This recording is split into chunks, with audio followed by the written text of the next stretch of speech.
Hi, we're at Workshop 2017 with our keynote speaker, Dr. Maurice Elias. Welcome, Doctor. Thank you. You're going to be talking about the school climate and social emotional health of our students. Why is that important? Now more than ever, our kids need social and emotional competence. You know, the way I look at it, when you think about going through life and being successful, we all agree that kids have to know how to read. If you can't read, you're going to have a very difficult time in life. You know, if you can't read people's feelings and you can't read the people you're with, you're also going to have a very difficult time in life. So what we're seeing now is that when we look into the future at our kids' success, when we look at the jobs of the future, you know, they're going to involve relationships with all kinds of people, no matter what technologies come up. And so it's going to be critical for our kids to have social and emotional competencies. And our schools, which are designed to prepare our kids for the future, need to be paying more attention to this.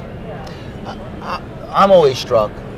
You can go into a building, a school, and there's a climate.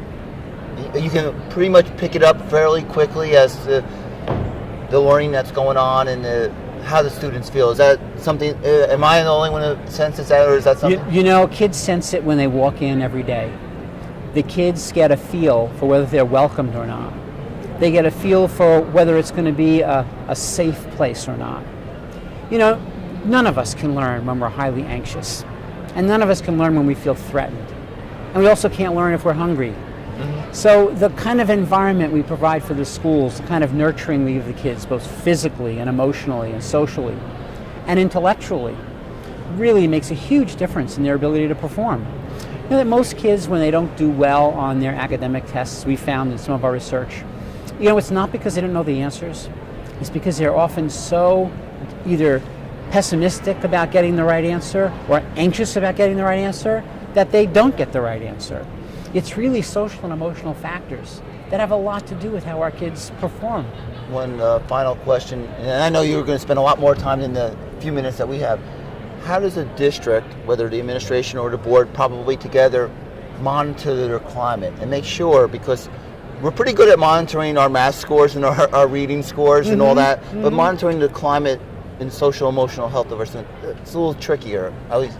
Well, New Jersey has been a leader in providing districts with social and emotional climate assessment tools. There are many of them.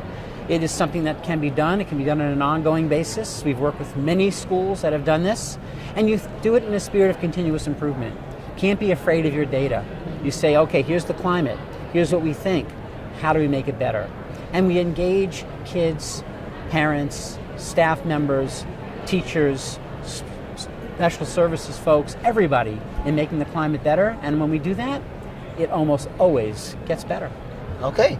Thank you, Dr. Elias. My I look pleasure. forward to listening to your entire presentation. Thank you very much. Dr. Maurice Elias.